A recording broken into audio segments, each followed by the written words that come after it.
Good evening. I'd like to welcome you back to another edition of the Foul Playland. As always, I am Sir Foul Player of Brooklyn. Coming at you with some world news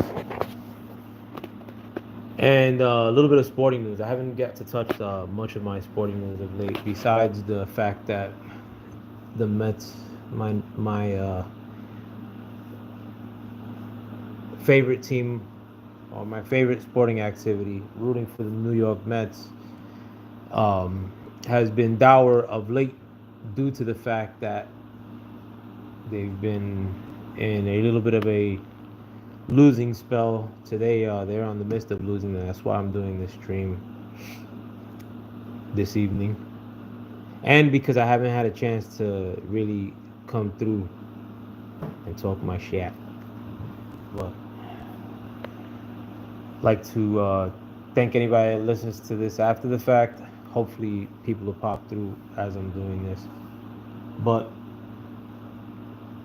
I wanted to talk about the a light subject actually before I get to the actually no, I'll start off with the world news in terms of the Iraq conflict, the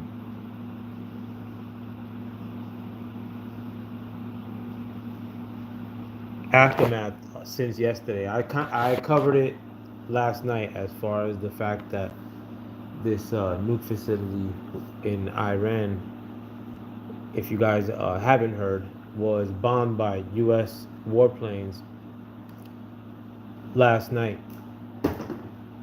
or in the early morning hours, Iran time. I don't feel much of a way about it. I mean, more importantly,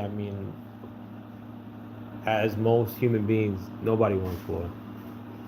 Um, least of all me. I, in spite of all that,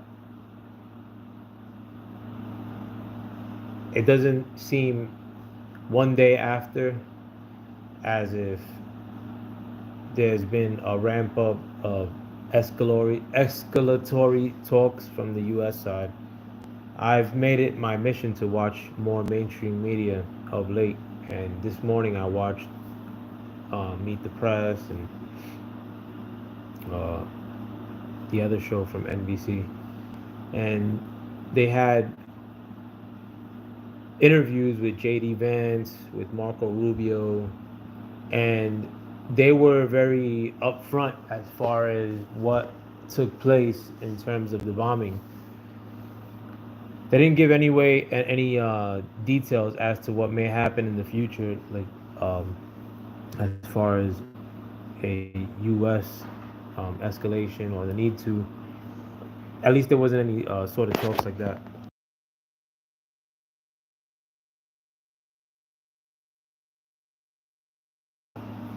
You going to the draft? I don't know what draft you're talking about. Let me see. Boxing style, what it is. To the draft, as far as for the military, nah, I'm a relic. I'm an old man. But this morning I was watching the mainstream media talk shows or news shows regarding, and it had JD Vance in addition to Marco Rubio. I listened to more of the JD Vance interview.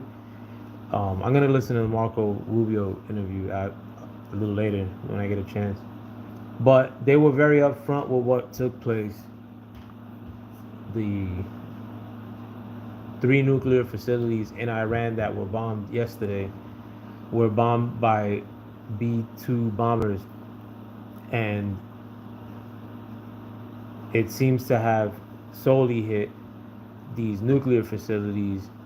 And from the looks of it, I mean, I haven't seen much in the way of the or Iranian press. Not that I go looking for it necessarily, but I haven't seen much in the way of them saying like, oh, a ton of people died by way of these strikes on these nuclear facilities. It seems as though these nuclear facilities were hit, and that's the end of it in terms of the U.S. side. That there was no casualties as far as conducting these strikes. It was pretty much an in and out thing, and from the looks of it, again, this seems to be. I mean, you would expect it to be a militarized target in which there's not a large civilian population as far as these nuclear facilities, but there's no reports from what I've seen of a large Iranian civilian number of casualties from these strikes. It seems to have just hit these facilities. And you never know. I mean, there's been instances in Trump's first presidency in which he informed Iran that he was actually going to hit specific targets in Iran, if I remember correctly. And he actually mentioned that Iran said that they would have to retaliate, but that they weren't going to hit nothing, like that they were just going to send missiles up and miss, or something to that effect. And it seemed as if this was just a straight up military target. At the end of the day, I mean, I don't want a war. I certainly don't want something that looks like an escalation, where this clearly is. But if I had choice of whether Iran could get a nuclear weapons or not, I'd be okay with them not getting it. If that was just the choice. I mean, no. Would I be cool with a American mission or an American adventure to make that happen, like by way of what happened yesterday? I mean, like, sure. I know, but not many people would sign up for that. Hey, do I want Americans bombing some other country under any circumstance? But nevertheless, I mean, these strikes seem to, as far as militaristically, been a success for the U.S. and the fact that it doesn't seem as though, again, a Iranian civilian population was targeted from. I'm not so moved in the sense that at the end of it, it was pretty much an American plane hitting a target and also eliminating one nation nuclear capability. I mean, again, like if it's a nation that is threatening America in any capacity that has a nuclear capability, and if it was a choice of whether that would exist or not exist, as an American, I would pick for it not to exist. And this is the case in Iran. It seems like a lot of the Middle East is a potential for a war zone, and one of the countries in which the reasoning behind the potential for it being a war zone is always mentioned Iran among that list. I mean, and they're not the principal offender. But as of today, I mean, it seems as if their nuclear capability has been stymied. I mean, I do with that what we will. I mean, but from right now, it seems as if it was just a mission in which a plane hit targets in Iran. And as of Sunday, one day later, I mean, I'm not yes, the world has gotten more pressurized, but what has happened is not no militaristic action that's been taking place, say in Western Europe or in the other portions of the Middle East right now, as far as the U.S.'s involvement in it. Again, speaking as an American. So I'll see. Still wait and see. I mean, a lot more info is going to come out on all these things in terms of what took place in Iran last night. But before I go, again, I'm just doing a real quick stream. Just wanted to get some content in for the day. I wanted to talk about a sporting topic again. Not talk about my Mets being cursed by the fall during Pride, or Pride before the fall, if you will, for the New York Mets for the unfortunate display of the one of the liberal flags. Anyhow, I wanted to talk about a different sporting issue. Boxing, my second favorite sport. It's actually my first favorite sport, but the New York Mets are my favorite team. But with a big time boxing fan, and there's a super fight that's going to be coming down the pipe. Not sure the date, but I've been kind of like tuned out of the sport in a sense because I don't have cable, and it's just harder and harder to watch fights for a not tech savvy person like myself. Anyhow, there is a fight with a lot of intrigue for me in terms of Canelo Alvarez versus Bud Crawford, the finest fighter in the sport, in the finest fighter of the 2000s, I would say, or top two. But Canelo is among the top three finest boxers of the 2000s, more likely than not, and or top five, I don't know, of this recent era at least. And you got two nations, Mexico and America, facing off against each other. But not only that, Bud Crawford is kind of getting the opportunistic chance of a lifetime in terms of business, because Canelo is the biggest boxer in the sport, undoubtedly. But I'm really glad, as far as for the Crawford family and for Bud Crawford to be getting this fight, because if anybody deserves it, it's him. Not only is he the finest fighter in the sport of boxing, I always wanted to see Bud Crawford cross over into the UFC as well. But I just think his grit, the way he fights, uh, he's the greatest fighter I've seen, I believe, of this era at least. In addition to the fact that his fighting spirit, he's just no nonsense. The dude got shot in the head, in spite of the fact that he's a total family man, teaches his sons wrestling and fighting sports, athletics, but he acts tough around the toughest celebrities, in addition to being upstanding and not jumping out the window at all times, as our so-called minority celebrities are prone to do nowadays, doing the most.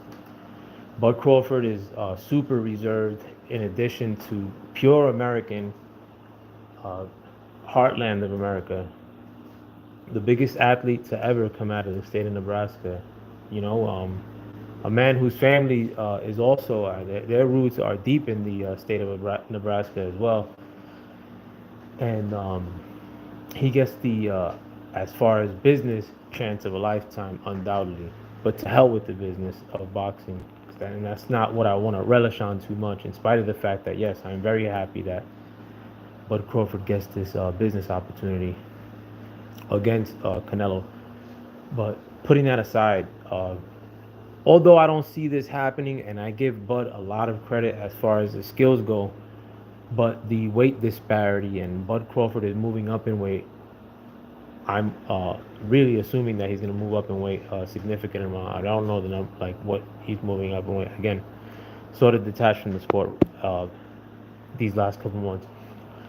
But Canelo is forcing Bud Crawford to move up in weight significantly, because Bud Crawford is not a bigger man. And I just saw the face-off. Bud Crawford did look a little on the pudgy side, but I don't see him going into this fight super big, in a sense. I believe he's going to go a little bit bigger than he normally fights, which would probably be around maybe 100 and in the 160 range. Whatever he does, he's going to be a lot smaller than Canelo on fight night. However, putting that aside, so that in that sense, I'd have to favor Canelo to win the fight, but I don't want Canelo to win the fight at all. Canelo's a cheater. Canelo is a fight that they put a lot of money into for I don't know what reason. I'm not really a big Canelo fan. I find a lot of his fans very distasteful on the internet, at least. Not all, but a lot of his fan base. Um, so this is, in my eyes, for the fighter that I'm rooting for, Bud Crawford, 100%. David and Goliath, in a sense that Bud Crawford is the smaller man, and all the chips are going to be stacked against him. However, should Bud Crawford win this fight, it would probably be one of the biggest sporting moments for me personally ever. I'm a Bud Crawford fanboy or fan man. I'm not a boy through and through, and I'm not a fan of Canelo. I haven't been a Canelo fan since not too far after he lost to Mayweather, and not because he lost to Mayweather, but because he started doing the business shit more than Mayweather because he lost to Mayweather. So it kind and it boxing's been shit since. Um, However, Bud Crawford beating Canelo, God, that would be a David and Goliath moment for the ages. I mean, it would be one of the most iconic American sporting moments, in spite of putting aside my fanboyism. And I would love to see that. I mean, I hope Bud Crawford beats Canelo, and um, I'm glad that he's getting this business opportunity for him and the wonderful, wonderful, wonderful Crawford family, Bomac, um, Bernie, that whole team over there. I like all of them. You know, it just seems like a very organic bunch of people, like grouping of friends. It's similar to my friends, you know, like and it's and they're all Nebraska through and through, like Midwest, the true home of boxing. America's Midwest could take on the whole world's boxing. We have the greatest boxers in this country, and Bud Crawford is an example of that. In spite of the fact that American boxing is probably at its lowest ever, but Bud Crawford is an example of true excellence, and I salute that man through and through, and hope he beats Canelo, whatever it is that they do fight. But with that, I want to thank you guys for stepping into the Foul Play line with me. As always, I am Sir Foul Player of Brooklyn. Please do like, share, subscribe, help this channel grow. I'm gonna try to come on as much as possible, but help me beat the algo as best as we all can, and we navigate together in these crazy times. With that, I'm out. Peace.